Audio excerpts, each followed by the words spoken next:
Bom pessoal, vamos para mais uma aula de matemática. O tema hoje é envolvendo álgebra na parte de conjuntos, tá bom? Então a gente vai começar a falar da teoria dos conjuntos, vamos fazer uma série de aulas envolvendo tudo que tem sobre esse tema tão importante para vestibulares e concursos em geral, tá bom? Então, qual é o conceito de conjunto? Em matemática, o conceito de conjunto é um conceito bastante intuitivo.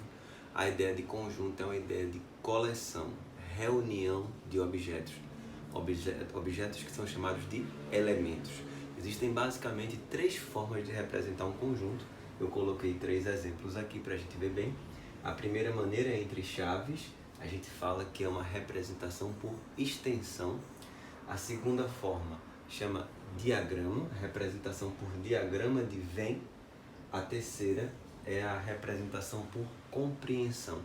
O que é a representação por compreensão? Uma das mais importantes é quando você dá uma propriedade comum a todos os objetos do conjunto e a partir dessa propriedade a gente já descobre quais são os elementos sem precisar listar um por um. Por exemplo, aqui eu coloquei todos eles separados por vírgula, então deu um certo trabalho em escrever todos. Mas se o conjunto for muito grande, fica praticamente impossível colocar todos eles listados aqui. E aqui nesse último caso, que é uma representação por compreensão, eu apenas dei uma propriedade. Eu falei que o conjunto C é formado pelos elementos X, onde tal que X é dia da semana. Então, se eu souber todo objeto que tem essa característica, eu sei qual é o conjunto. Então, se X é dia da semana, o conjunto C é formado por domingo, segunda, terça, quarta, quinta, sexta e sábado, tá bom? Então vamos ver outras propriedades de conjuntos, uma parte de simbologia e alguns exercícios, tá bom? Vamos lá. Esses são alguns símbolos que a gente vai ver muito na teoria dos conjuntos. Na verdade, a gente vê muito em matemática de uma forma geral. Essa parte da simbologia é muito importante, porque a matemática é um idioma internacional, é uma linguagem. Então a gente precisa entender um pouco sobre esses símbolos. Então vou começar com alguns bem simples em relação à pertinência. Esse símbolo pertence e não pertence. Por exemplo, ele é usado de elemento para conjunto. Então quando você estiver se referindo a um elemento, por exemplo, o elemento 2 pertence ao conjunto 1, 2, 3. É assim que a gente fala. Se for o elemento 5, não pertence ao conjunto 1, 2, 3. Isso é um tipo de relação super importante. Relação de pertinência é de elemento para conjunto. Esse símbolo aqui significa está contido e esse aqui é a negação. Não está contido. A relação de inclusão significa que qualquer elemento de um conjunto está dentro do outro. Por exemplo, vamos lá colocar aqui. A está contido em B. O que é que significa isso? Significa dizer que se X é um elemento que pertence a A, então, ou seja, implica, essa setinha significa implica, logo, esse objeto aqui implica nisso. X pertence a A, então X pertence a B. Ou seja, você tem uma situação, vou dar um exemplo assim bem clássico, o B está aqui e o A é um subconjunto, a gente fala que ele está totalmente dentro de B. Então essa relação de está contido, não está contido, tem que ser de conjunto para conjunto. Não pode falar um conjunto pertence ao outro. Quando a gente está se referindo de um conjunto para o outro, a gente tem que usar a relação de inclusão, tá bom? Só lembrando que o material dessa aula está no link da descrição do vídeo. Então você pode ter acesso sem problemas ao material, tá bom? Tem todos esses símbolos lá, explicando um por um detalhadamente, então você pode acompanhar. Esse símbolo aqui, que é tipo um A de cabeça para baixo, significa para todo, qualquer que seja.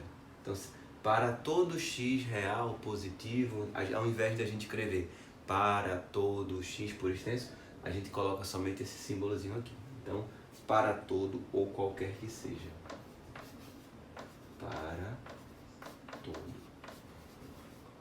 Esse aqui significa o conectivo OU, que está relacionado com união, já já a gente vai falar sobre isso. E esse conectivo aqui é o I, tá bom? Que tem a ver com interseção também. Então a gente vai falar de conjunto união, conjunto interseção, diferença de conjuntos, operações com diagramas. Vamos fazer uma varredura grande sobre o estudo dos conjuntos, tá bom?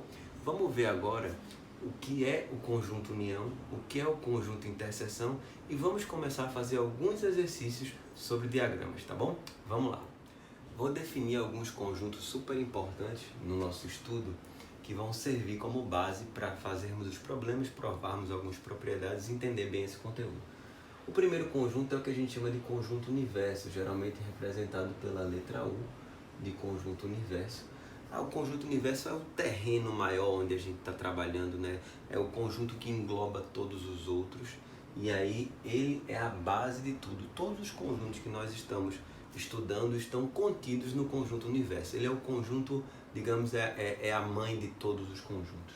O conjunto unitário é o conjunto que tem um único elemento. Vou dar um exemplo aqui de um conjunto com um único elemento, A. A gente diz que a cardinalidade desse conjunto é 1. Essa palavrinha cardinalidade significa número de elementos, tá bom? O outro conjunto é um conjunto chamado vazio. Ele é representado por essa letra grega φ, ou é representado também apenas entre chaves, tá bom? Nunca com as chaves e o símbolo φ aqui dentro, ou sem nada dentro, ou somente o símbolo φ. Esse é o conjunto vazio, que é um conjunto que não tem nenhum elemento, tá? O número de elementos aqui do conjunto vazio é 0, não tem elemento, a cardinalidade dele é 0. Esses são 3 conjuntos básicos para a gente estudar. 2 coisas super importantes que eu vou mostrar agora é o conjunto união e o conjunto interseção. Então, o que é o conjunto união?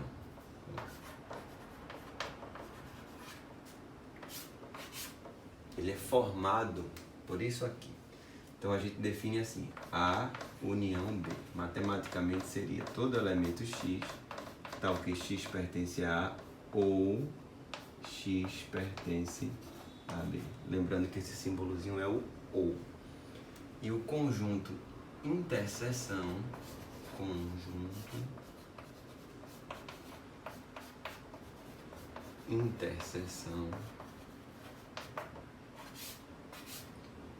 A inter B. É muito comum a gente falar A inter B do que A interseção B. É bem mais prático.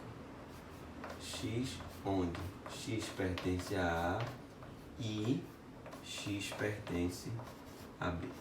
Aqui acontece uma coisa ao mesmo tempo. O X é tanto elemento de A quanto elemento de B. Eu vou representar por um diagrama mais geral o que seria o conjunto união. Aqui você tem o conjunto A, aqui você tem o conjunto B, ou seja, tudo que está em A ou B representa a união. A gente fala que um elemento faz parte do conjunto união se ele pertence a pelo menos um dos conjuntos, tá bom? E aqui a interseção de A e B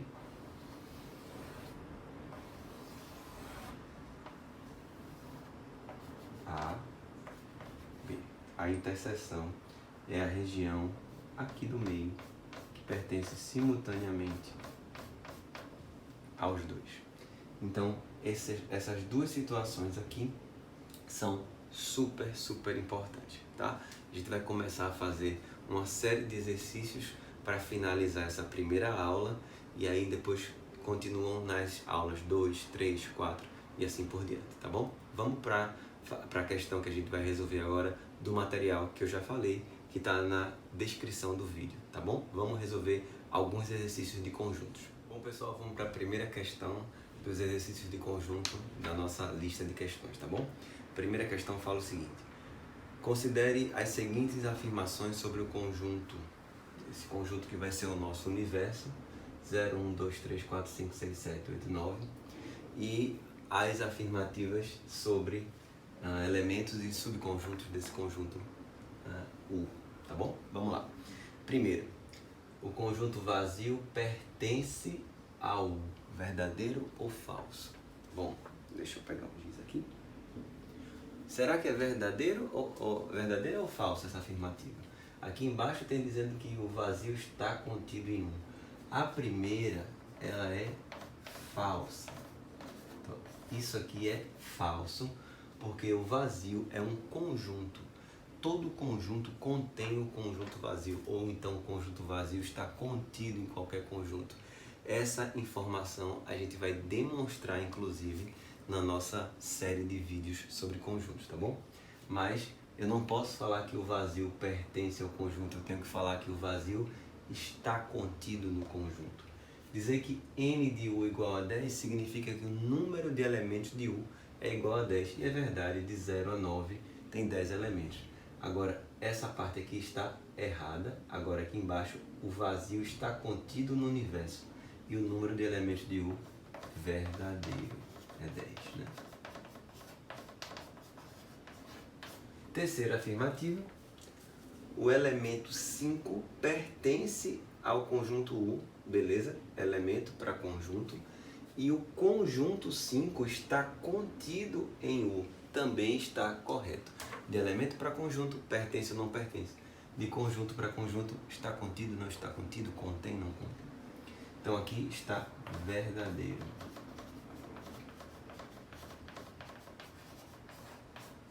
Nesse último, a gente olha aqui. Esse conjunto, interseção com esse, é o elemento 5. Quando a gente olha rapidamente, o que a gente pensa? Bom, parece que está tudo ok, parece que está tudo certo. 5 aqui tem em comum. Mas esse item está falso. Por que está falso? Porque isso representa o conjunto interseção. Então, para você representar um conjunto, teria que estar entre chaves e não o elemento solto, perdido no ar. Não pode ser assim. Portanto, esse item está falso. As únicas verdadeiras são a 2 e a 3, o que está na alternativa C. Então, aqui está falso, porque deveria vir entre chaves, tá bom? Essa foi a primeira. Vamos agora para a segunda questão. Vamos para o problema número 2, tá bom? Diz assim: considere as seguintes afirmações sobre números reais positivos, tá bom? X e Y são números reais positivos.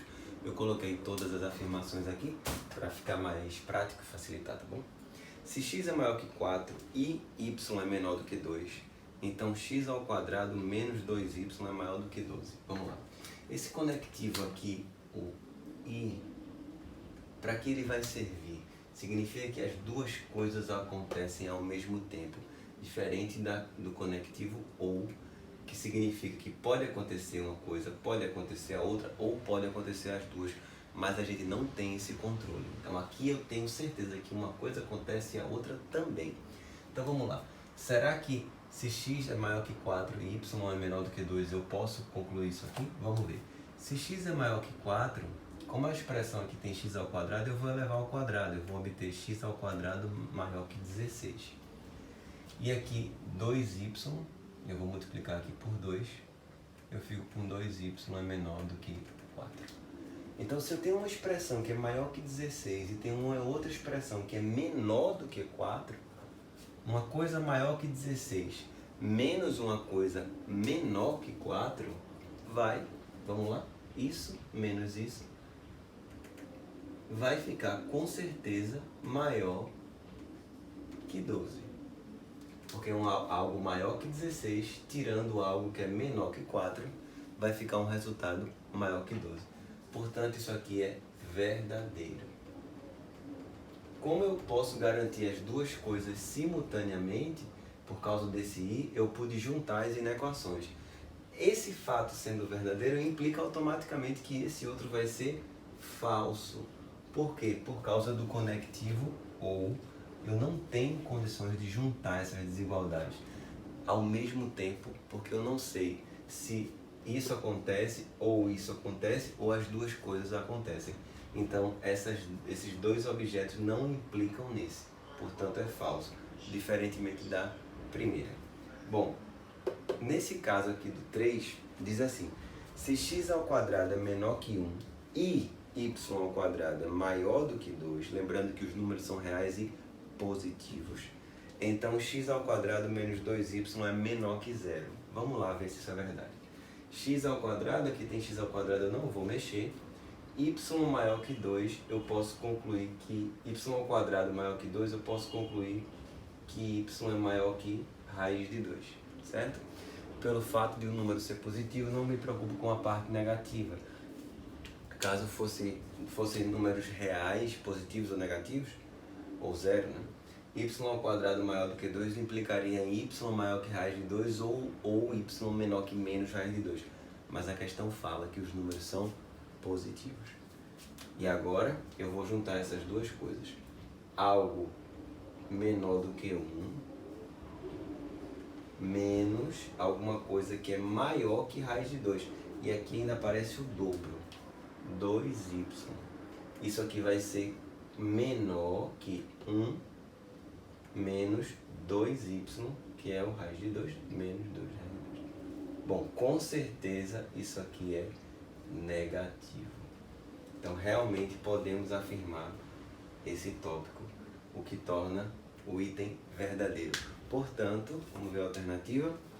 Os itens 1 e 3 são verdadeiros, a alternativa D de dado, certo? Então tá verdadeiro. Vamos para a questão número 3. Eu vou apagar aqui.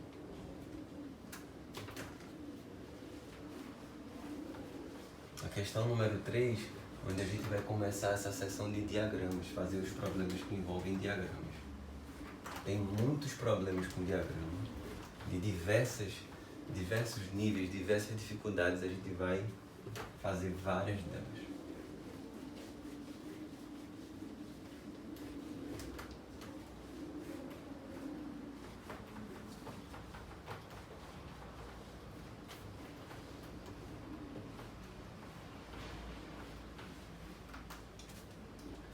Então, começando com o problema número 3, nível mais iniciante, um problema tranquilo. Problema número 3 diz assim: um colégio ofereceu cursos de inglês e francês. Então eu vou fazer o diagrama aqui clássico, vou colocar aqui inglês e aqui francês. Inglês e francês, devendo os alunos se matricularem em pelo menos um deles. Então todos os alunos dessa escola, todos eles fazem ao menos um deles, ou só inglês ou só francês, ou as duas disciplinas. Dos 45 alunos de uma classe, 13 resolveram estudar tanto inglês quanto francês. Isso aí é uma das partes mais importantes do problema, é por onde a gente começa a situação. A gente normalmente começa daqui do meio, que é a interseção, são os 13 que decidiram estudar os dois idiomas. Bom, em francês, matricularam-se 22 alunos. A pergunta é, quantos alunos se matricularam em inglês? Bom, em francês foram 22 alunos. A gente precisa ficar atento que a região do francês é essa daqui. Essa é a região de francês. Isso tem que ser 22. Se a gente observar, já existem 13. Para chegar em 22, faltam 9. Pode ver, 13 com 9 dá 22. E lembrando que o total de alunos era 45. Se a gente observar, quanto já tem aqui? 13 com 9, 22. Para chegar em 45 menos 22, a gente fica com 23 alunos. E a pergunta é, quantos alunos estão matriculados em inglês? Inglês é esse círculo todo, né? Inglês, 23 mais 13, o que dá 36. Se perguntasse quantas pessoas fazem exclusivamente inglês, apenas inglês, somente inglês, seria 23, mas ele quer inglês, o que não impede dela estudar francês também. Então a resposta desse problema é 36, ok? Vamos para a próxima. Agora a gente vai fazer um outro problema dessa mesma temática de diagrama, Vamos para o problema número 4. Problema 4 diz assim: numa universidade são lidos apenas 2 jornais, X e Y. Então eu vou colocar o diagrama aqui. Jornal X, jornal Y. As informações dessa questão são dadas por meio de porcentagens, mas a gente pode resolver da mesma maneira, como se fossem números inteiros, tá? A gente pode usar sem problemas a mesma estratégia, a mesma técnica. Bom, 80% dos alunos da mesma leem o jornal X. Vou fazer assim, número de elementos de X, vamos trabalhar desse jeito, fica bem legal, tá? Número de elementos de Y, 60. Aí ele diz assim: sabendo-se que todo aluno é leitor de pelo menos um dos jornais, o que significa que todo mundo lê ou X ou Y, isso aqui, esse total tem que dar 100%. Assinale a alternativa que corresponde ao percentual de alunos que leem ambos. Bom, gente, o que a gente precisa pensar nesse caso? Eu não sei quantas pessoas estão aqui na interseção. Olha o que eu vou fazer. Eu vou dizer que essa região aqui eu vou chamar de A, o que pertence aos dois. Essa região X toda é 80%. Então aqui eu vou chamar de 80 menos A. Eu tirei a porcentagem só para ficar mais fácil o manejo das equações. Depois a gente coloca no final. O Y todo é 60, só que aqui já tem A. Então aqui fica 60 menos A. Então a ideia é começar pela interseção, porque você vai subtraindo aos poucos. Vamos fazer um cálculo bem simples. Soma todos os elementos que a gente está vendo aqui no conjunto. 80 menos A mais A, 60 menos A, igual a 100. 100 de onde? 100%, que é a totalidade. Então, somei tudo, igualei a 100%. Vamos, o que a gente vai encontrar? Vai ter um pequeno cancelamento aqui. 140 menos A, igual a 100. A igual a 40. Quer dizer, 40% das pessoas nessa situação leem ambos os jornais, tá bom? Então, eu comecei aqui com alguns exercícios sobre diagramas. Na próxima aula, a gente vai continuar com diagramas no nível um pouquinho mais elevado, tá bom? Então, essa foi a primeira aula de conjuntos. Vamos para a próxima, tá? Até lá!